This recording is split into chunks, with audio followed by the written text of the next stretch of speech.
두아디라 교회의 사자에게 편지하라. 그 눈이 불꽃 같고 그 발이 빛난 주석과 같은 하나님의 아들이 이르시되 내가 네 사업과 사랑과 믿음과 섬김과 인내를 아노니 네 나중 행위가 처음 것보다 많도다.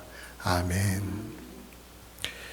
오늘 말씀은 두아디라 교회에 보내는 사도 요한의 서신의 내용입니다. 19절 말씀에 보니까 내가 네 사업과 사랑과 믿음과 섬김과 인내를 아노니 네 나중 행위가 처음 것보다 많도다, 이렇게 말씀을 합니다. 처음에 두아디라 교회가 세워진 때가 있었겠지요. 예루살렘에서 성도가 오든지 아니면 다른 곳에서 성도들이 오든지 바울의 전도팀이 지나가든지 그러면서 거기에 이제 복음을 전하고 성도들이 생겼습니다. 성도들이 모여서 이제 예수님을 중심으로 하는 신앙생활, 즉 교회가 거기에 세워집니다. 근데 그 처음에 하던 믿음과 섬김과 사랑과 섬김, 믿음의 행위들이 여러 가지가 있었겠죠. 근데 그것보다 세월이 더 지금 이렇게 많이 흘른 지금 AD 한 90년경이 되었을 때 사도 요한이 이렇게 핍박을 받고 있는 이때에 그 교회의 섬김과 사랑과 인내가 더 많다, 더 크다, 이렇게 말씀을 하시는 것입니다. 여기서 사업으로 번역된 단어가 있는데요, 그것은 행위라고 하는 것이에요. 행위. 그러니까 두아디라 교회가 지금까지 한 사역, 또 성도들이 애쓴 일들, 그런 것을 말씀하는 거예요. 우리의 인생이 참으로 짧다고 말합니다. 나는 가만히 있는 것 같은데 세월이 막 빨리 지나가니까 아차 하는 순간에 하는 순간에 5년이 지나가고 10년이 지나가고 그렇게 지나가는 것이죠. 여러분은 인생의 전성기가 언제이셨어요? 내가 이제는 뭘 좀 잘할 수 있을 것 같다, 내가 여유가 있다, 시간도 여유가 있고 또 내가 돈도 좀 있고 그리고 내 건강도 허락되고 내가 왕성하게 먼저 할 수 있을 것 같다 라고 하는 그런 인생의 전성기요. 30대 한 중후반 정도 아니면 40대 초반 정도 되십니까? 시간이 좀 다를 수가 있어요. 건강 상태에 따라서, 각 개인의 형편에 따라서. 그런데 그 전성기라고 하는 게 얼마나 지속되던가요? 한 10여 년 남짓, 잘해야 한 15년 정도. 그 정도 가다 보면은 이제 예전하고 다르다는 것을 알게 돼요. 내 몸이 예전 같지 않아 하는 얘기가 슬슬 입에서 나오기 시작합니다. 예전엔 사람들이 보약 같은 거, 영양제, 건강보조식품 왜 먹는지를 몰랐어요. 그러나 그때부터는, 전성기가 다 끝나고 나면서부터는 나도 그것을 찾게 되더라 하는 것이죠. 전에는 여성교회 바자회로 모인다, 구역 모임으로 모인다 하면은 모이는 것만 자체로도 신나고 재미있었어요. 야, 가야지, 내가 빠지면 되나, 섭섭하지 하면서 참여를 했단 말입니다. 모여서 뭔가 하나 듣고 배우면 그게 내 걸로 소화가 됐어요. 땀 흘려 움직이고 여러 가지 일들을 해야 되는 일이 있어도 그거 하면 되지, 뭐가 겁나, 뭐가 문제야, 내가 할게 하면서 나서곤 했다는 것입니다.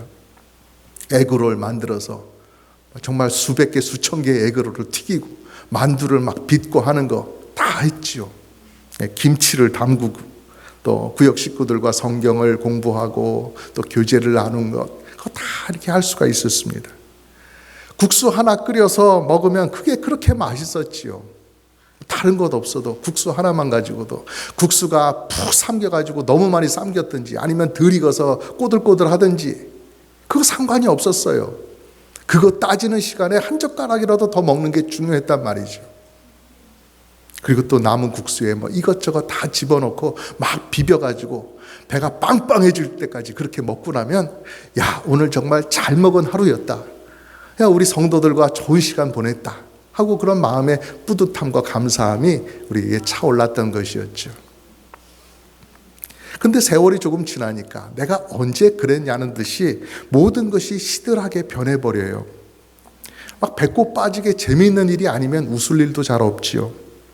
웬만한 거는 전에 다 해봤던 것이고 웬만한 건 전에 다 보고 들었던 것이기 때문에 그럴까요?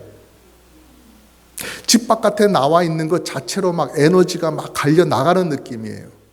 한두 시간 교회에 나와서 기도회든 예배든 드리고 집으로 돌아가면 내가 오늘 할 거는 다 했구나, 내 힘을 다 썼구나 싶은 것처럼 체력이 방전이 돼버리는 것을 느끼게 된단 말이죠. 또 뭘 먹어도 예전같이 맛이 없어요. 예전에는 생선 뼈를 씹어 먹어도 맛있었는데 이제는 그렇지가 않아요. 맛은 고사하고 이거 먹으면 콜레스테롤 올라가는 것 아닌가? 당이 올라가는 것 아니야? 이거 소화는 될까? 이런 걱정을 더 하게 된다는 것이죠. 우리의 인생에 아무 일이 없어도 그저 내가 나이 들어간다는 것, 세월이 지나간다는 것, 이런 것으로 인해서 변화가 생기게 마련입니다. 세상이 달라진 것 아니에요. 교회가 달라진 것 아니에요. 음식 재료가 그렇게 크게 차이 나도록 달라진 것도 아닌데 단지 내가 달라져서 그렇게 느껴지게 되는 것이죠. 그게 집안에서는 가족들과 나누는 이야기가 되어버렸고요. 또 교회에서는 성도들과 자주 나누는 안타까운 주제가 된 것이죠.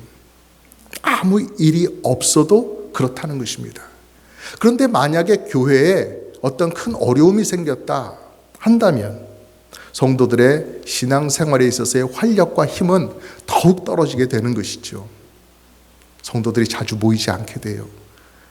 예전에는 그래도 잘했던 것, 그것도 이제는 하지 못하게 된다는 말입니다. 그런데 오늘 말씀에 보면 어떻게 된 일인지 두아디라 교회는 이 세상에서 박해가 거세어질수록 더 많은 믿음의 행위들을 하면서 더 활발하게 신앙생활을 하더라는 것입니다. 더 행실을 바르게 하고 더 사랑하고 더 섬기고 더 인내하고 그런 모범적인 교회로 성장해 나갔다는 것이에요. 세상이 교회의 발에다가 핍박의 족쇄를 세우고 아무것도 하지 마, 너희들은 아무것도 하지 마, 예수님의 예자도 꺼내지 마, 그렇게 아무것도 하지 못하게 합니다. 그런 가운데 까딱하다가는 잡혀가고 또 잡혀가서 매를 맞고 동네에서는 따돌림을 당해요. 그런 분위기니 성도들이 이제는 도저히 신앙생활 못하겠다 이렇게 말을 할 수 있는 그런 때란 말입니다. 상황이 정것 같지 않으니 우리가 믿기는 믿어도 좀 살살 믿읍시다. 많은 거 거창하게 하려고 하지 말고 그냥 최소한 요것 정도만 합시다 라고 말할 수 있는 충분한 이유가 돼요. 그럼에도 불구하고 두아디라 성도들은 전보다 더 힘을 내서 신앙생활을 활발히 해 나갔다는 것이죠. 올해는 각 교회 부서마다 새로운 일을 추진해 봅시다. 올해는 전도하러 더 많이 나가 봅시다. 새가족들 더 많이 돌아보고 또 연약하고 아프신 분들 더 많이 우리가 섬겨봅시다 하는 그러한 활발함이 그 안에 있었다는 거예요. 세월은 지나가는데 교회는 핍박 가운데 계속 들어가는데 어떻게 그럴 수가 있었을까요? 신앙생활에 불을 지핀다고 해서 박해가 줄어듭니까? 신앙생활 열심히 한다고 해서 누가 알아주고 또 누가 돈을 주기라도 합니까? 그런 것 아니잖아요. 다른 것이 아닙니다. 신앙생활이라고 하는 것이 우리가 이 땅에서 잘 먹고 잘 사고 편안하게 사는 것, 거기에 목적이 있지 않다라고 하는 사실을 분명히 알았기 때문이에요. 내가 어떤 형편에 처하든지 예수 그리스도 안에서 살아가는 것, 그것이 인생의 목적이고 그들의 행복이라는 사실을 그들이 분명히 알고 그것을 붙잡았기 때문에 그렇습니다. 여러분, 고난 앞에 무너지기 쉬운 우리들입니다. 우리들이라고 별로 남들과 다릅니까? 똑같은데 무너질 수밖에 없는 우리들인데 그럼에도 불구하고 세월이 지나도 핍박이 있어도 삶에 어떤 문제가 있어도 우리가 계속해서 하나님을 변치 않고 경외하며 살아갈 수 있는 것, 아니 더 힘을 내고 더 거룩하게 살아갈 수 있는 그 이유, 그것은 예수 그리스도의 은혜에 깊이 잠기는 방법밖에 없는 것입니다. 예수님만이 답입니다. 예수님을 오직 믿고 그 은혜 안에 깊이 들어갈수록 우리는 새 힘을 받게 되는 거예요. 예수님께서 이 세상에 오셔서 지금 내가 당하고 있는 여러 가지 박해, 어려움, 이것과는 비교가 될 수 없는 큰 고난을 예수님께서 당해 주셨다. 그것이 은혜다. 그 은혜에 깊이 감사하면 감사할수록 성도들에게서는 그 속에 채워지는, 이 세상이 감당할 수 없을 정도로 믿음으로 살아갈 수 있게 만들어주는 새로운 힘이 성도들 안에 부어진다라는 것입니다. 샘솟아 난다라는 것입니다. 믿음의 선배들이 그 사실을 충분히 증명했습니다. 베드로 사도가 예루살렘 지역에 교회를 세워갈 때에 공회에 잡혀가서 위협을 당하고 갇히기도 하고 매도 맞고 했습니다. 공회의 종교 지도자들이 다 모여가지고 베드로 사도에게 예수님을 전하지 말라, 또다시 전한다면 우리가 가만두지 않겠다, 그렇게 말을 할 때 베드로 사도의 마음이 얼마나 두려웠겠습니까? 베드로 사도라고 두렵지 않았겠어요? 근데 베드로는 어떻게 그 어려움을 극복해 나갑니까? 사도행전 5장 41절에 보니까 사도들은 그 이름을 위하여 능욕받는 일에 합당한 자로 여기심을 기뻐하면서 공회 앞을 떠나니라 하였습니다. 어떻게 능욕받는 것을 기뻐할 수가 있을까요? 기쁨으로 감당할 수가 있을까요? 이게 사람의 힘으로, 내 결심으로 되는 일이 아니지요. 나를 위해서 피 흘려주신 예수님의 은혜를 생각하기 때문에 내가 이 정도 굴욕을 당하고 비참해지고 능욕을 당한다, 이 정도는 달게 받을 수가 있었던 것입니다. 또 바울 사도도 마찬가지입니다. 3차 전도 여행을 끝나고 예루살렘으로 돌아가려고 할 때 성령님의 감동을 받았던 그 아가보가 예루살렘으로 돌아가면 체포를 당하게 될 것입니다 하고 미리 알려주었어요. 그럴 때 바울이 어떻게 말을 합니까? 사도행전 21장에 보니까 바울이 대답하되 여러분이 어찌하여 울어 내 마음을 상하게 하느냐, 나는 주 예수의 이름을 위하여 결박당할 뿐 아니라 예루살렘에서 죽을 것도 각오하였노라 라고 대답을 하였습니다.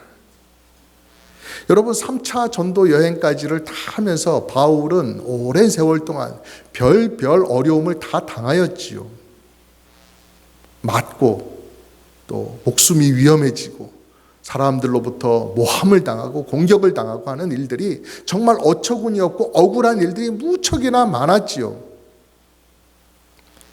정말 치가 떨리는 핍박을 다 당했어요.